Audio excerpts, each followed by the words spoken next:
عقیدے کا ایک بڑا ہی اہم مسئلہ ہے، اور وہ یہ ہے کہ جب میت کو دفنا دیا جاتا ہے قبر میں اور منکر نکیر دو فرشتے آ کر اس سے پوچھتے ہیں ما کنت تقول فی ھذا الرجل، بتاؤ کہ اس شخص کے بارے میں تم کیا کہتے ہو، اس شخص کے بارے میں تم کیا عقیدہ رکھتے ہو، کیا نظریہ رکھتے ہو۔ طبعاً یہ سوال پوچھا جاتا ہے تو نبی برحق جناب محمد الرسول اللہ صلی اللہ علیہ وآلہ وسلم کے بارے میں پوچھا جاتا ہے۔ اب جس کا ایمان ہے لا الہ الا اللہ محمد الرسول اللہ صلی اللہ علیہ وآلہ وسلم پر، اور جو ختم نبوت کا قائل اور فاعل ہے، اور جس نے نبی کریم صلی اللہ علیہ وآلہ وسلم کو ہادی اور رہبر مان کر آپ کی تعلیمات اور ارشادات کے مطابق زندگی گزاری ہوتی ہے، وہ تو کہتا ہے کہ نبی محمد، میرے نبی محمد ہے صلی اللہ علیہ وسلم۔ مرزائی قادیانی یہ تو فیل ہو جائیں گے اس میں، کیونکہ انہوں نے نبی کریم صلی اللہ علیہ وسلم کو اللہ کا آخری نبی نہیں مانا، تو جتنے بھی ختم نبوت کے ڈاکو ہیں وہ تو سارے فیل۔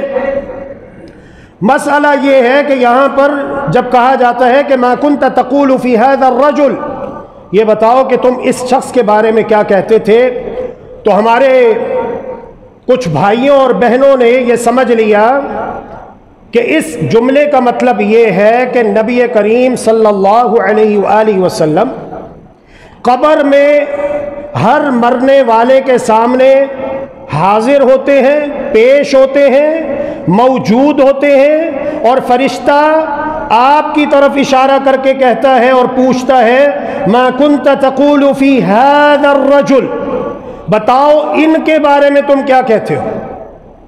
سبحان اللہ، سبحان اللہ۔ اسی لیے یاد رکھیے سلف صالحین نے دین کو جس طرح سمجھا ہے، ہم نے بھی دین کو ویسے ہی سمجھنا ہے۔ اللہ کے پیارے رسول صلی اللہ علیہ وآلہ وسلم نے کہیں پر یہ نہیں کہا کہ جب مرنے والا مرنے کے بعد قبر میں پہنچتا ہے اور اس سے منکر نکیر سوالات پوچھنے کے لیے آتے ہیں تو میں بھی قبر میں آتا ہوں، میں بھی وہاں پر حاضر ہوتا ہوں، موجود ہوتا ہوں، اور فرشتہ پھر میری طرف اشارہ کر کے مرنے والے سے پوچھتا ہے جسے دفنایا گیا ہے کہ بتاؤ تم اس شخص کے بارے میں کیا کہتے ہو۔ پیارے پیغمبر علیہ الصلاۃ والسلام نے ایسی کوئی بات اور ایسا کوئی عقیدہ اپنی امت کو نہیں دیا۔ یہ بعد میں آنے والے ہیں کچھ گمراہ لوگ، باطل افکار و نظریات اور باطل عقائد کے حاملین، فرقہ واریت کا پرچار کرنے والے، امت مسلمہ کو تشدد، افتراق اور انتشار کا شکار بنانے والے۔ انہوں نے دین اسلام کے نام پر ایسی کئی ایک باتیں لے کر امت مسلمہ میں فرقہ واریت، اختلاف، انتشار پھیلانے کی ناکام کوشش کی ہے۔ صحیح بات یہ ہے، ٹھنڈے دل سے سوچیں، ھذا عربک گرامر میں اس میں اشارہ قریب کے لیے ہے، لیکن اس کا یہ مطلب نہیں ہے کہ اللہ کے رسول صلی اللہ علیہ وآلہ وسلم حاضر ہوتے ہیں۔ قرآن مجید میں لکھا ہوا ہے جب اللہ تبارک و تعالی نے حضرت لوط علیہ السلام کی بستی کو، جو کہ اغلام بازی جیسے کبیرہ گناہ کے اندر مبتلا ہوئے، تباہ و برباد کرنے کے لیے بھیجا، تو فرشتوں نے آ کر کیا کہا، ابراہیم علیہ السلام فلسطین میں ہے اور حضرت لوط علیہ السلام بستی صدوم میں ہے، آ کر کہا کہ انا مہلکو اہل ھذہ القریہ، اس بستی والے کو ہلاک کرنے کے لیے ہمیں بھیجا گیا ہے۔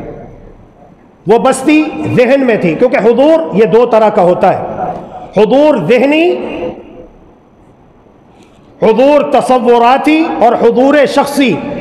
ایک یہ ہے کہ کوئی چیز آپ کے سامنے موجود ہے، ایک یہ ہے کہ وہ چیز آپ کے سامنے موجود نہیں ہے لیکن آپ کے ذہن میں ہے۔ اب اگر میں یہاں پہ کھڑے ہو کر کھجور کے درخت کے بارے میں بات کروں اور میں کہوں کہ اس کے بارے میں آپ کا کیا خیال ہے، تو کیا میرا یہ کہنا کہ اس کے بارے میں آپ کا کیا خیال ہے؟ اس کا مطلب ہے کہ میں کھجور کا درخت اٹھا کے اپنے ساتھ مسجد میں لایا ہوں اور آپ کو دکھا رہا ہوں اور پھر میں آپ سے پوچھ رہا ہوں کہ اس کے بارے میں کیا خیال ہے؟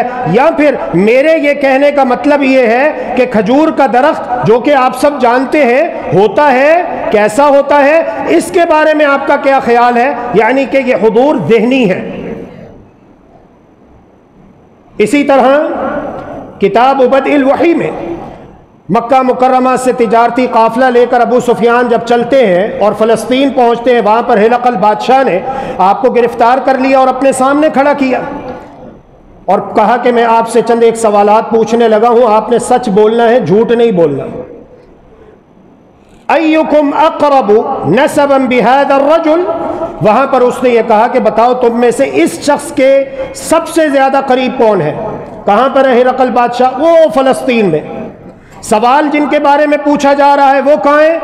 مدینہ منورہ میں ہمارے پیارے نبی محمد صلی اللہ علیہ وآلہ وسلم۔ تو ھذا الرجل کا مطلب یہ نہیں ہے کہ اللہ کے رسول صلی اللہ علیہ وسلم بھی وہاں پر موجود ہیں اور وہ آپ کے بارے میں پوچھ رہے، یہ مطلب نہیں ہے۔ اور بھی اس کی کئی دلیلیں ہیں۔ خلاصہ کلام یہ ہے، پیارے پیغمبر علیہ الصلاۃ والسلام کا مقام بہت بلند ہے، آپ کی شان بہت اعلیٰ و ارفع ہے، آپ کا مقام اس بات کا متقاضی ہے کہ ہم آپ کے پاس چل کر جائیں، نہ کہ آپ کو اپنے پاس حاضر کریں اور پیش کریں، یہ تو آپ کی شان میں گستاخی ہے۔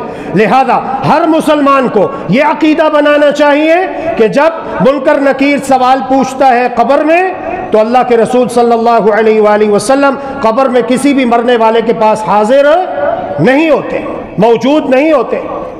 اللہ کے رسول کا مقام اتنا بلند ہے اور آپ کی شان اتنی اعلیٰ و ارفع ہے کہ ساری دنیا آپ کے بارے میں جانتی ہے۔ مائیکل ہارٹ نے کتاب لکھی، حالانکہ وہ مسلمان نہیں، عیسائی ہے۔ دی 100 پہلا نمبر کس کو دیا؟ جناب محمد الرسول اللہ صلی اللہ علیہ وآلہ وسلم کو۔ اپنے تو اپنے جو مسلمان نہیں ہیں، نان بلیورز ہیں، ڈس بلیورز ہیں، وہ بھی آپ کے بارے میں جانتے ہیں۔ آپ کی شان اور مقام اس قدر اعلیٰ اور ارفع ہے، لیکن اس کا یہ مطلب نہیں ہے کہ آپ قبر میں حاضر ہوتے ہیں اور فرشتہ آپ کی صورت دکھا کر پوچھتا ہے، نہیں، یہ مطلب نہیں ہے اس کا۔ اللہ تبارک و تعالی سے دعا ہے کہ وہ ہم سب کو علم نافع عطا فرمائے اور صحیح اسلامی عقیدہ قرآن و حدیث کی روشنی میں عطا فرمائے، اور ہر قسم کے کفریہ، شرکیہ، باطل عقائد، افکار و نظریات سے محفوظ و مامون فرمائے، جاہلانہ رسومات سے محفوظ و مامون فرمائے۔ اللہ تبارک و تعالی ہم سب سے راضی ہو اور ہمارا حامی و ناصر ہو۔